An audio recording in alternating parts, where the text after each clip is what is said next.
Okay, welcome back. This is video number 3. So quality is key. Now that you understand how Pinterest works and what type of people use it and their frame of mind and the culture and all of that, let's talk about the images that go to these boards. So images and other visual content must be extremely high quality. Why? Because if you think about it, you are literally competing against thousands of other high quality images. So looking amateur or just throwing up an image just to do that is not a choice. Because if that's the case, your image is going to be ignored. In fact, you need to know how to create high quality images. If you analyze thousands of Pinterest posts and images and the images that are being pinned, you realize they have something in common. And that commonality is that they are high quality images. And not only that, they literally grab people in. They have a call to action. They have specific elements, which we'll talk about at a later video when we talk about the anatomy. Now, you can either do this yourself by taking a photography class. In fact, a lot of people that we have noticed that have done really well, they have said that they have gone to take photography classes, they have gotten a really good camera, and they've learned how to take different angles. Now, if that's not something that you really want to do, then of course you can purchase royalty-free stock images from bigstockphoto.com, which is essentially a humongous database of images where you can literally find images of any niche. So if you're looking for images for a baked potato or a chicken parmesan dish, you are more likely to be able to find that on these sites. Now, there are other free sites like pixabay.com or unsplash.com, and you can use these sites to get these images and then of course use an image editor later down the road to make it look good. Now, we recommend that you do all of this later once you figure out and understand what each image should contain. So it's not about just slapping a bunch of images or downloading them from royalty-free stock sites and then uploading them. It's a matter about getting these images and then, of course, using an image editor, which we'll show you later on how to make it look more fancy. Or you can also hire somebody to do it for you. So if you have products that you're selling, then you can actually send these products to somebody who is a professional product photographer. And you can find these people on Upwork.com or even Fiverr.com, and they will literally take a photograph of your products in different angles to make it look really good. So if you think about when you buy a hamburger, a lot of times when you see these commercials with hamburgers, you see that they look really amazing, they look beautiful, but then when you get the hamburger from the restaurant, it looks nothing like it. So these product photographers really know how to make your product stand out and look really appealing, enticing, and it's something that people want to click on. So that's just something to think about. If you don't have the time or any of that to do that, then you can hire somebody to do that for you. So I wanted to make sure that I cover different avenues so that you understand what options essentially that you have. So the point of all of this is that crap does not survive Pinterest. So if you take the photograph yourself and it doesn't look that great, then at the end of the day, it may not convert. So another myth that I want to say is that a lot of times people will say, if you buy this software that will pin thousands of images, you'll get tons and tons of traffic back. Now, some of that software out there is legit and does work, but then some of the software out there that is automated and will pin thousands of images and it'll grab maybe some images from Pixabay automatically and all that. Yeah, that's more of the quantity kind of mindset than quality. So what we're going here is about quality. So if you see a software that is selling you, hey, buy the software and you get hundreds of traffic right away, they might work, they may not, but at the end of the day, we really need to focus on quality over quantity. So rather than doing that, you really want to think about how you can use the right images in your campaign.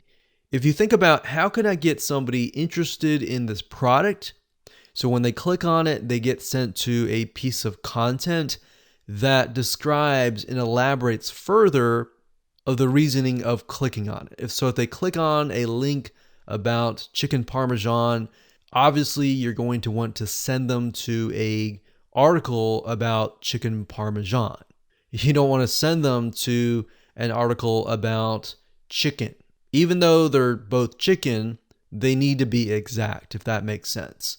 So maybe you can send them to a video on how to make chicken parmesan. And you show them how to make it, but you talk about the ingredients, but you don't go in depth. So you say, if you want to get this recipe or the secret recipe, or you want to get some bonus videos and this recipe, sign up here on this free list, and you can give it to them. And if you can imagine, you will attract somebody, you'll build a list of people who are extremely targeted.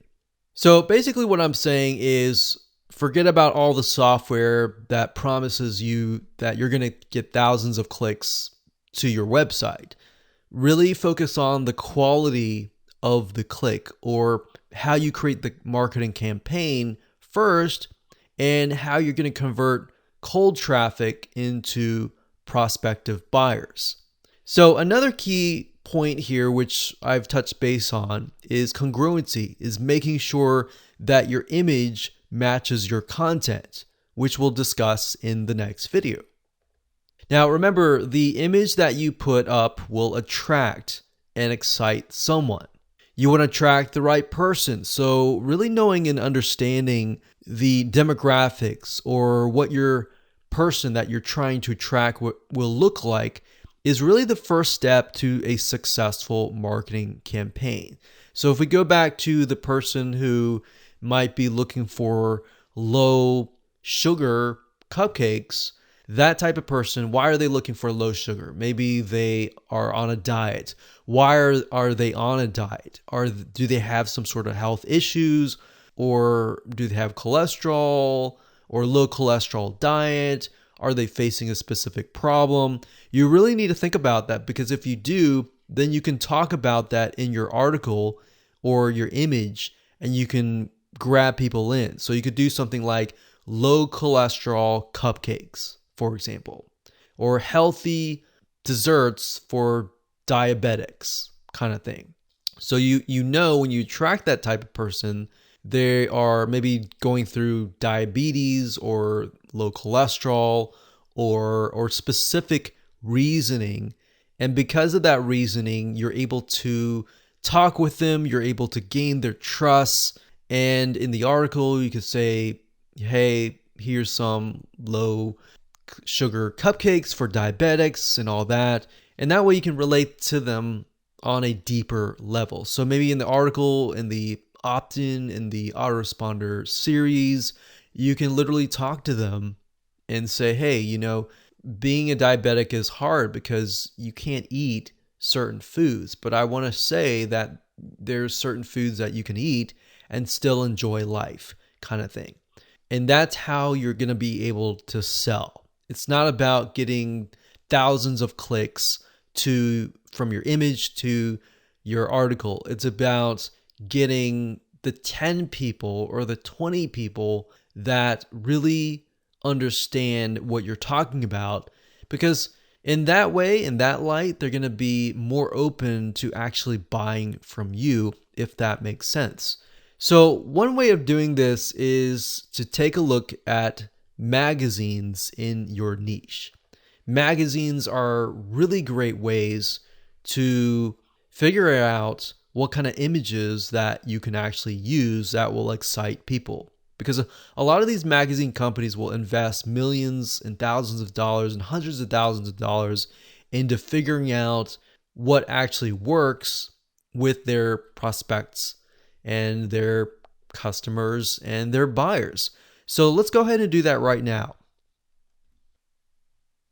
Okay, so to keep it simple, we can go to magazines.com and you'll literally see hundreds of different magazines. If you click on the all categories here, you'll be able to see the different categories. We have animal pets, we have art, we have fashion, we have all sorts of things.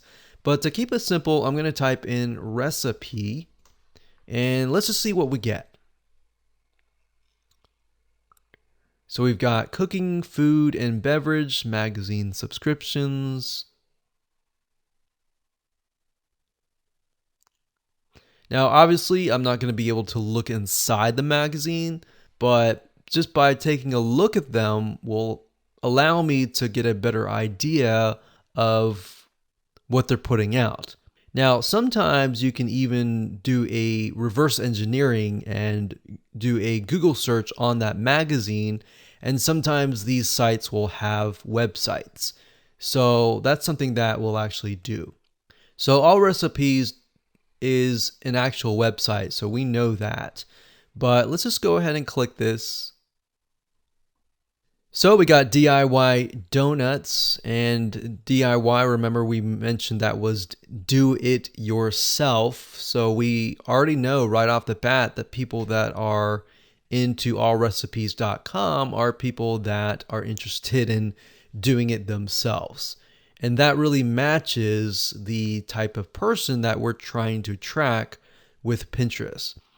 Now, if we go here, let's see here, we click this, we can just click these images to kind of get an idea of the way that they have set up their images.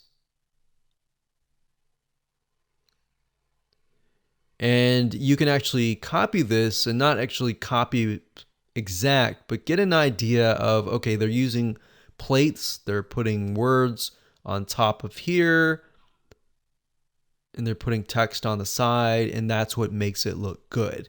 So you could do something very similar. Now let's do a search on all recipes. We know that this is actually a website, but let's go ahead and click more info before we do that. We see here, we read this. Let's just go back to allrecipes.com.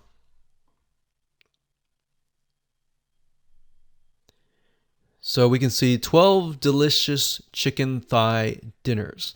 Now, one little tip that I'm going to give you is that a lot of times with Pinterest type articles, if you can do something like the top 5 or the top 10 or 10 chicken dinners or 10 maybe low carb desserts or top 5 low sugar desserts kind of thing, that actually will do really well. And those tend to get pinned a lot because it's not just one, it's many, and they're definitely interested in that. So we can see in terms of the images that could potentially be pinned, they're simply pictures of the food.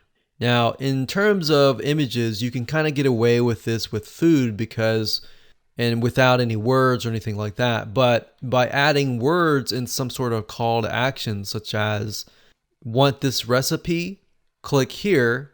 If somebody pins that, they're most likely going to click there versus they're just seeing this because they don't exactly know what this is. So you could put the words baked teriyaki chicken on this so that somebody knows, okay, this is baked teriyaki chicken, because not all the time can you take a look at an image and know exactly what it is all about. But if you notice, one thing that I mentioned earlier is that this article is a great example of going from an image to an article that has tons of visual information and visual content. So you can see that this page is literally filled with images. So it's got about 12 images, and in terms of text, very little text. So that's something to keep in mind with Pinterest, is that a lot of people go there looking for images. When they click on an image, they're not looking for a full article of text. They're looking for more images. So if you can do that, That will keep people on your site, and that will get people more engaged.